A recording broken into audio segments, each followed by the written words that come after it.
Oui, je suis vraiment désolé. Comme vous le voyez, dans un environnement affreux, à Sainte-Adresse, qui est, comme vous le savez probablement, le Neuilly du Havre,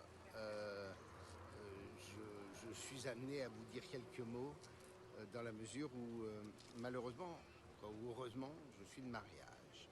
Voilà, loin de Normandie.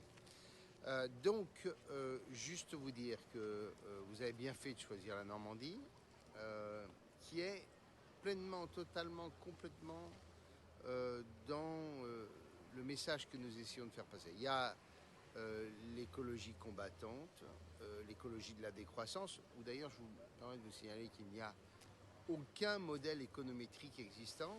Ce travail-là, j'ai eu l'occasion de le mener il n'y a pas très longtemps dans le cadre d'un groupe avec David Lisnard, et j'ai constaté, en passant 2 heures avec ces économistes, qu'il n'y avait aucun modèle nous permettant de nous dire voilà ce que serait une économie de la décroissance et quelles en seraient les conséquences.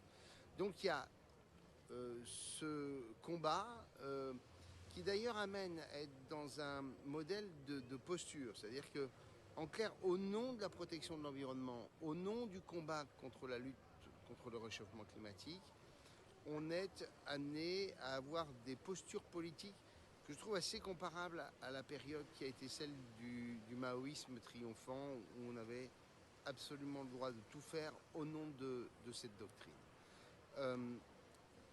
Je crois qu'il y a une demande extrêmement forte de nos compatriotes d'entendre un message en faveur de la question environnementale sans être dans l'idéologie et la posture politicienne.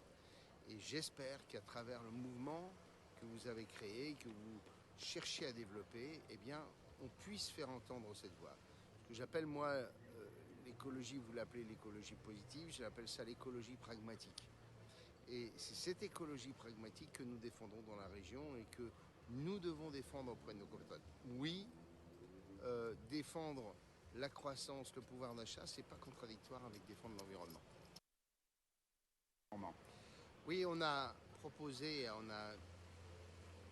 groupe de 25 experts de faire ce travail. Alors c'était un peu compliqué parce que c'était en pleine période du Covid, mais de faire ce travail de en quelque sorte de mesurer les conséquences du réchauffement climatique pour la Normandie.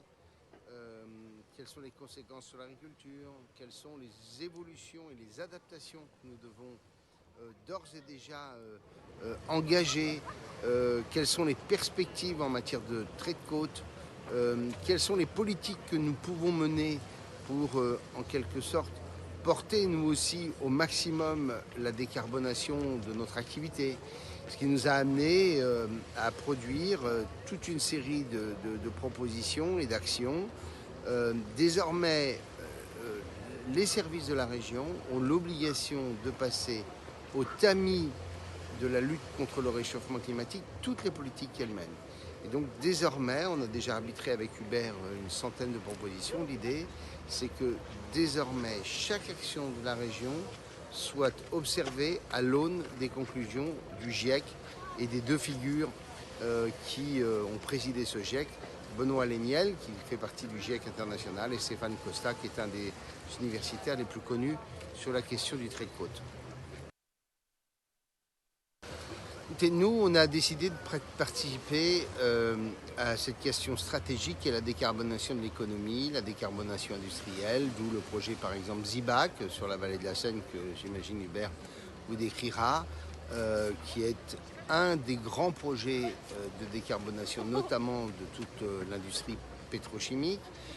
C'est bien entendu le développement d'énergie décarbonée autour de la question de l'hydrogène, puisque comme vous le savez, la première usine d'hydrogène vert sera en Normandie et donc alimentera toute une série d'entreprises. C'est troisièmement, à travers ces projets autour de l'hydrogène vert et de cette production d'hydrogène vert, l'idée de transformer le transport scolaire par le rétrofit d'autocars à hydrogène alimenté par l'hydrogène vert qui sera produit en Normandie. C'est bien sûr la question du nucléaire.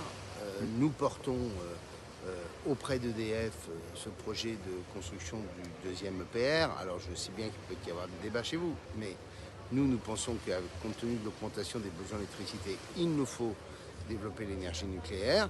Et puis c'est aussi l'éolien offshore sur lequel nous sommes aussi là présents aux côtés d'EDF et d'Engie, qui sont ceux qui vont gérer l'essentiel de nos parcs, avec l'idée bien entendu que derrière il y a des conséquences industrielles extrêmement positives, puisqu'on estime entre 8 et 10 000 emplois, les emplois qui sont directement liés à l'énergie. Mais derrière tout ça, il y a un projet absolument, il y a tout du moins une perspective et un, comment vous dire ça, il y a aujourd'hui une équation extrêmement positive pour l'économie régionale, c'est que nous avons l'énergie décarbonée, nous avons l'axe Seine, nous avons un grand port qui, celui du Havre, nous connecte au monde entier.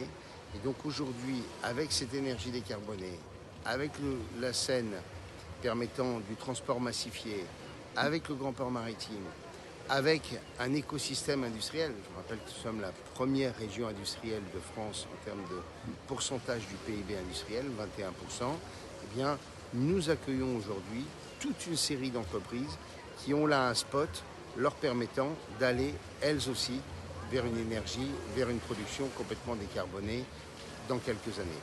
Donc, on voit bien qu'il n'y a pas de contradiction.